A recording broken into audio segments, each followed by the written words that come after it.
for friends who do stuff together. U is for you and me. N is for anywhere and anytime at all. Down here in the deep blue sea.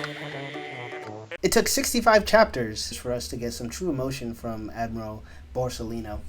I think these panels with Kizaru and his dialogue with Sakazuki highlights a trend amongst the admirals in which they are forced to engage in combat and have a high reluctance conflict against those who are pretty much closest to them, right? So we have Aokiji in his conflict with Garb. We have now Kizaru in his conflict against Vegapunk, Kuma, and Bonnie, as well as Sentomaru.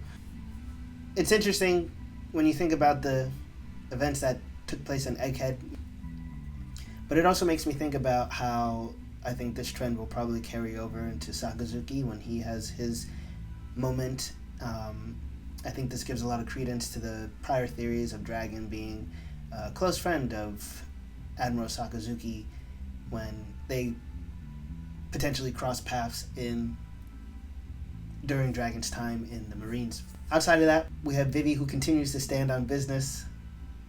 Big News Morgans foreshadows the events that will eventually take place with either the Gorosei, Holy Knights, or some form of world government agents capturing Vivi.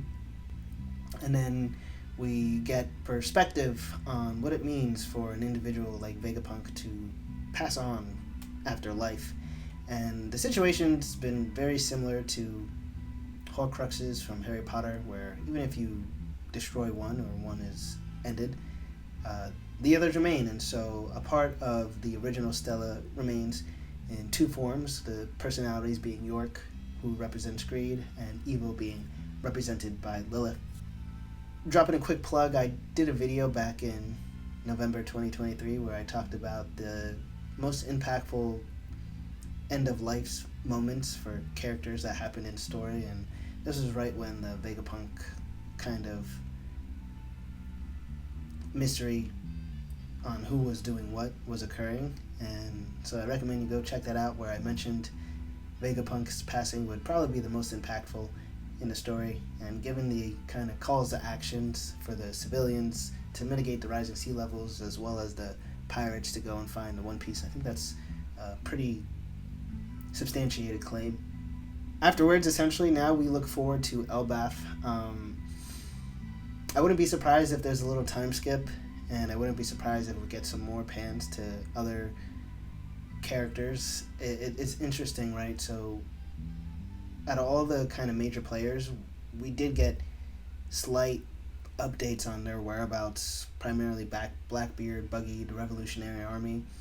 But afterwards, after the Shanks and Kid conflict, we don't know where Shanks is. So I wouldn't be surprised if we see him, especially given all the theories of that silhouetted character, which many people think are Shanks' evil twin brother.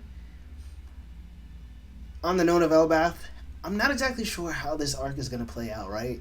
Part of my mind thinks it's going to be a quick transition arc, like back in Zoe, because I just don't think, if the last poneglyph isn't here, I just don't think spending a lot of time here is in the story's best interest. I do see it being an arc where more lore on the sun god Nika is revealed, because they're one of the primary races that speak of that being by sun god Nika rather than Joy Boy, along with the fishmen and some of the other ancient tribes.